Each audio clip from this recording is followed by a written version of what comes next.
आपल्या टोमॅटो पिकामध्ये आलेला व्हायरस कसा कंट्रोल करू शकतो? 100% जेन्युइन आणि खूप सुंदर व्हिडिओ आहे. शेवटपर्यंत बघा. माहिती आवडल्यास आपल्या YouTube चॅनलला सबस्क्राईब करा आणि हा व्हिडिओ अधिक शेतकऱ्यांपर्यंत पोहोचवा, जेणेकरून योग्य आणि कामाची माहिती शेतकऱ्यांपर्यंत जाणार आहेत. कारण आता काय होतंय, आपण काय चुका करतोय आणि कशाचा प्रादुर्भाव आपल्याला नेमकी दिसतोय. आता हे झाड तुम्ही जर बघितलं, तर व्हायरस आलेला ह्या झाडावरती बघतो. आता या ठिकाणी जर प्लॉट हलवला, तर पांढरी माशी उडते आणि शेतकरी बोलतो, "आणलं ते मारलं, तेही मारून झालं, पण पांढरी माशी नियंत्रित झाली नाही." खरंच खरी गोष्ट आहे. खरी गोष्ट आहे. तुम्ही सांगता तेही बरोबर आहे. पण योग्य गोष्टीची जर आपण काळजी घेतली, तर आपण हा व्हायरस 100% नियंत्रित करू शकतो. नेमकी काय करायला पाहिजे, तेच आपण ह्या व्हिडिओमध्ये बघणार आहोत. पहिली गोष्ट, जे काही व्हायरसची झाडं तुम्हाला तुमच्या प्लॉटमध्ये दिसतात, सुरुवातीच्या अवस्थेमध्ये 2-5च झाडं आपल्याला दिसतात. ते झाडं पहिल्यांदा प्लॉटमधून काढून टाका.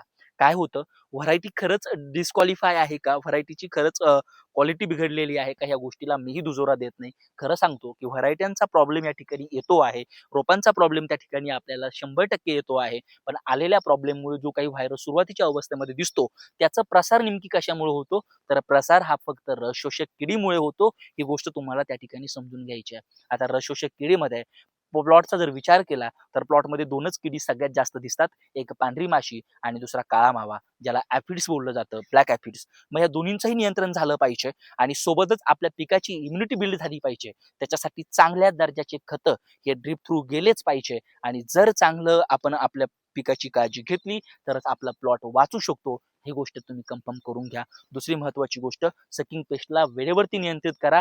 टाईम गेल्यानंतर काहीही मारलं, त्याचा काहीही फायदा तुम्हाला होणार नाही. प्लॉटवरती लक्ष ठेवा. आपण लावलाय तर त्याची काळजी घेणं ही आपली जिम्मेदारी आहे. मग आता अशा परिस्थितीमध्ये नेमकी आपण काय करायला पाहिजे, त्याच थोडक्यात गोष्टी सांगतो.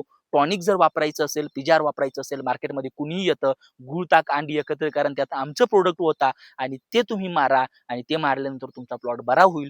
हे जे तुम्हाला काही चाटा मारल्या जातात, त्याच्यावरती विश्वास ठेवू नका. अशी कुठलेही उत्पादनं तुम्ही मार्केटमधून आणून फवारू नका, व्यर्थ खर्च करू नका आणि खर्च केल्यानंतर वाटतं की 2च दिवस झाले आपण स्प्रे केला, मग आपला प्लॉट फार छान होईल. या आशेवरती तुम्ही टिकू नका. योग्य काम करा. खात्रीशीर सांगतो, तुम्ही ह्या समस्येतून वाचू शकता म्हणजे शकता. आता पहिली गोष्ट आपल्याला करायची आहे, येलो स्टिकी पॅड आपल्याला आपल्या प्लॉटमध्ये लावायचा आहे. कुठलीही पांढरी माशी आपल्या प्लॉटमध्ये येणार नाही. स्टिकी पॅडचा फायदा हा होतो, त्यातला सर्वोत्तम फायदा, की प्लॉटमधली सकिंग पेस्ट त्या ठिकाणी जाऊन ती नियंत्रित होते. दुसरी महत्त्वाचा फायदा, की कुठल्या प्रकारची सकिंग पेस्ट आपल्या प्लॉटवरती आहे, ते आपल्याला त्या ठिकाणी कळतं.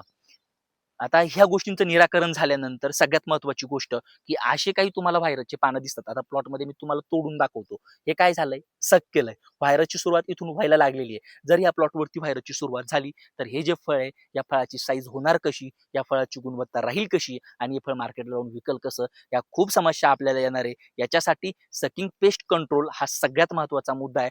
सकिंग पेस्ट कंट्रोलसाठी 2-3 फवारण्या सांगतो. पहिली फवारणी सिमोडिस 200 लिटर पाण्यासाठी 200 मिली, मार्कर त्याच्यामध्ये 150 मिली फवारणी करून घ्या. पांढरी माशी लगेच आटोक्यात आलेली तुम्हाला दिसून येईल. त्याच्यानंतर दुसरी फवारणी मार्केटमधील धानुका कंपनीचं लानेहो बायफेन्थ्रिन प्लस फ्लुक्झामॅटामाइड एकत्र त्याच्यामध्ये आपल्याला बघायला भेटतं. 250 मिली प्रति 200 लिटर पाणी सोबत मार्गोचं इकोनिम जे खूप चांगलं निम आहे 10,000 पीपीएम मध्ये 500 मिली दोघांची एकत्रित फवारणी काढून घ्या. खूप सुंदर रिपोर्ट तुम्हाला व्हायरस नियंत्रणासाठी त्याही फवारणीचे बघून येतील.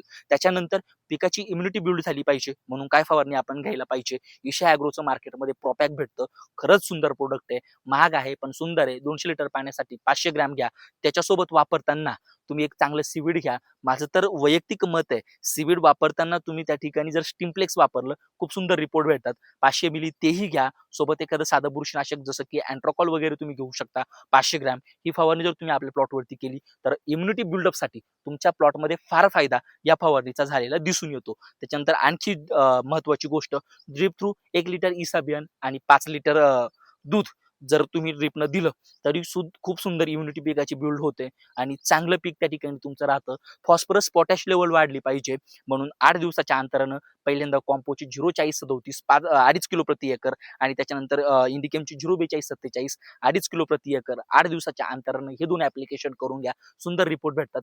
पिकामध्ये बाकी काही प्रॉब्लेम जर येत असेल, जसं की जर तुम्हाला जाणवतं फॉस्फरस डिफिशियन्सी असेल, फेरस डिफिशियन्सी असेल, नायट्रोजन डिफिशियन्सी असेल, ह्या डिफिशियन्सी वेगवेगळ्या वेळेत तुम्हाला जाणवून येतात. मग त्याचंही नियंत्रण त्या ठिकाणी झालं पाहिजे. म्हणून पिकाला योग्य ते खतं द्या, योग्य पिकाची काळजी घ्या. जर काही प्रॉब्लेम असेल तो कमेंटमध्ये सांगा. आपण त्या ठिकाणी सोडवण्याचा प्रयत्न करू. फक्त योग्य नियोजन केल्यानंच तुमचा हा प्रॉब्लेम सॉल्व्ह होऊ शकतो. या गोष्टीवरती विश्वास ठेवा. मार्केटमध्ये जे काही विकलं जातंय ते विकत घेऊ नका. फक्त चांगल्या गोष्टी आणून चांगल्या गोष्टींवरती काम करा.